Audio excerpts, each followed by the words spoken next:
नमस्कार दोस्तों, मैं हूं नीराज और आप देख रहे हैं आपका पसंदीदा टेक और पॉलिसी चैनल ईसी रिसर्चर। आज हम बात करने वाले हैं इमिग्रेशन एंड फॉरेनर्स बिल 2025 के बारे में। क्या यह कानून भारत की सुरक्षा को मजबूत करेगा या मानवाधिकारों पर सवाल उठाएगा? इस बिल में क्या नए प्रावधान हैं? कैसे यह अवैध आप्रवासन को नियंत्रित करेगा? और क्या यह कानून भारत के नागरिकों और प्रवासियों के लिए सही कदम है? अगर आप यूपीएससी की तैयारी कर रहे हैं या भारत की बॉर्डर सिक्योरिटी और फॉरेन पॉलिसी को समझना चाहते हैं तो इस वीडियो को अंत तक जरूर देखें। चलिए बिना किसी देरी के शुरू करते हैं। तो दोस्तों, यह था इमिग्रेशन एंड फॉरेनर्स बिल 2025 का पूरा विश्लेषण। इस बिल से भारत की सुरक्षा नीति मजबूत होगी, लेकिन कुछ चिंताएं भी हैं, जैसे कि ह्यूमन राइट्स और बर्डन ऑफ प्रूफ। आपके क्या विचार हैं? क्या यह बिल अवैध आप्रवासन को रोकने में सफल होगा या इसमें और सुधार की जरूरत है? अपनी राय कमेंट में बताइए, क्योंकि आपकी राय मायने रखती है। अगर आपको यह वीडियो पसंद आया हो तो लाइक कीजिए, और अगर आप ऐसे ही यूपीएससी, टेक और गवर्नमेंट पॉलिसी से जुड़े इंफॉर्मेटिव वीडियो चाहते हैं तो सब्सक्राइब करें आपके अपने चैनल ईसी रिसर्चर को। मिलते हैं अगले वीडियो में, तब तक के लिए जय हिंद, वंदे मातरम। भारत में इमिग्रेशन और फॉरेनर्स से जुड़े कानून को सुधारने और मजबूत करने के लिए इमिग्रेशन एंड फॉरेनर्स बिल 2025 लाया गया है।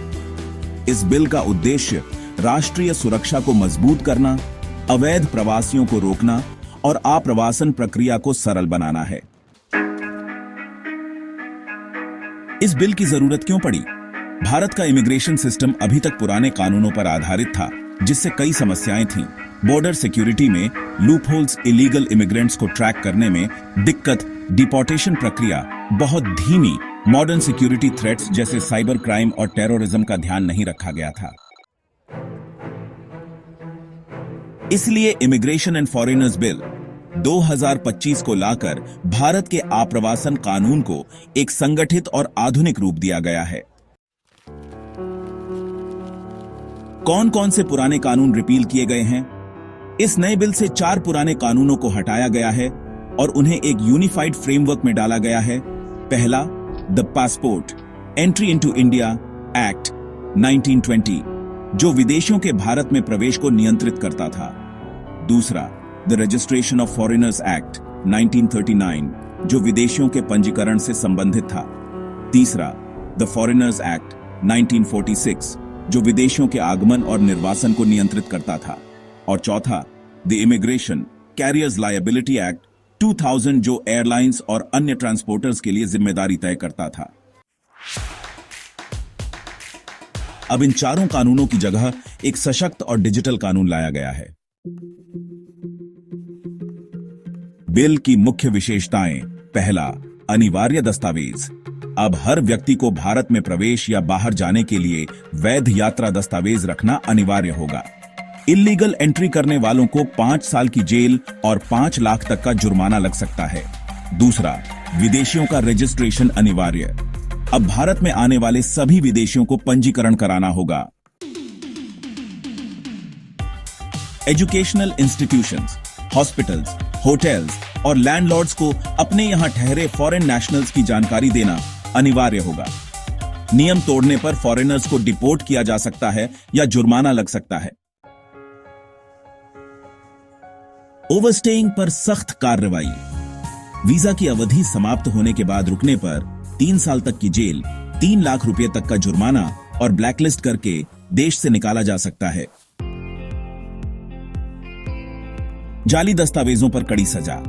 अगर कोई फेक पासपोर्ट, वीजा या आईडी का उपयोग करता है तो 2 से 7 साल की जेल और 1 लाख से 10 लाख रुपए तक का जुर्माना हो सकता है। 5, इमिग्रेशन अधिकारियों के अधिकार बढ़े। अब इमिग्रेशन ऑफिसर्स को वारंट के बिना गिरफ्तारी करने का अधिकार होगा। सरकार किसी भी व्यक्ति को राष्ट्रीय सुरक्षा के लिए खतरा मानते हुए एंट्री को रोक सकती है। 6, कैरियर्स लायबिलिटी, यानी एयरलाइंस और शिपिंग कंपनियों की जिम्मेदारी। अब एयरलाइंस, शिप्स और ट्रांसपोर्टर्स को यह सुनिश्चित करना होगा कि उनके यात्री वैलिड डॉक्यूमेंट्स के साथ यात्रा कर रहे हैं। अगर कोई इलीगल फॉरेनर लाया जाता है तो 5 लाख रुपए तक का जुर्माना हो सकता है। रिपीटेड वायोलेशंस होने पर जहाज या वाहन जब्त किया जा सकता है। 7. शरणार्थियों के लिए विशेष प्रावधान। हालांकि यह बिल भारत के शरणार्थी नीति को स्पष्ट नहीं करता है, लेकिन सरकार ह्यूमैनिटेरियन ग्राउंड्स पर विशेष छूट दे सकती है। मानवाधिकार के उल्लंघन की आशंका। कुछ लोगों का मानना है कि यह कानून प्रवासियों के साथ भेदभाव कर सकता है। स्ट्रिक्टर बॉर्डर पॉलिसीज से रेफ्यूजीज और असाइलम सीकर्स को मुश्किल हो सकती है। भारतीय नागरिकता साबित करने का दबाव। कानून के अनुसार अगर किसी पर अवैध प्रवासी होने का शक हो तो उसे खुद को निर्दोष साबित करना होगा। इससे गरीब और वंचित वर्गों को परेशानी हो सकती है, खासकर जो दस्तावेज नहीं जुटा सकते। अंतर्राष्ट्रीय संबंधों पर प्रभाव। यह बिल भारत और पड़ोसी देशों जैसे नेपाल, बांग्लादेश, म्यांमार, पाकिस्तान के संबंधों को प्रभावित कर सकता है। स्ट्रिक्टर डिपोर्टेशन पॉलिसीज से रीजनल टेंशन्स बढ़ सकती हैं। भारत की सुरक्षा और भविष्य पर प्रभाव। बॉर्डर सिक्योरिटी मजबूत होगी। इलीगल इमिग्रेशन और ह्यूमन ट्रैफिकिंग पर रोक लगेगी।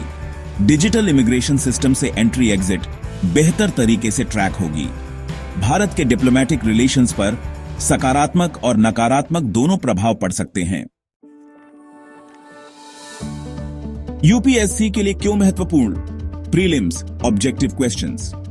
इस बिल के मुख्य प्रावधानों को ध्यान रखें। कौन कौन से पुराने कानून रिपील हुए हैं? Mains, essay and GS paper 2 और 3। राष्ट्रीय सुरक्षा बनाम मानवाधिकार पर चर्चा करें। भारत की विदेश नीति और प्रवासन नीति पर प्रभाव। Refugee policy versus illegal immigration पर क्रिटिकली एनालाइज करें। संभावित यूपीएससी मेंस प्रश्न।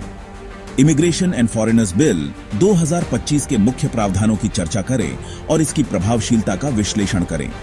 भारत में अवैध आप्रवासन एक बड़ी समस्या क्यों है? इस समस्या के समाधान के लिए आप क्या सुझाव देंगे? क्या यह कानून राष्ट्रीय सुरक्षा और मानवाधिकारों के बीच संतुलन बनाता है? समालोचनात्मक टिप्पणी करें। निष्कर्ष। Immigration and foreigners bill 2025 Bharat में इमिग्रेशन लॉज को नया रूप देने वाला एक महत्वपूर्ण कानून है। राष्ट्रीय सुरक्षा को मजबूत करता है, इमिग्रेशन प्रोसेस को आसान बनाता है, लेकिन रेफ्यूजी राइट्स और बर्डन ऑफ प्रूफ जैसी चिंताएं बनी हुई हैं।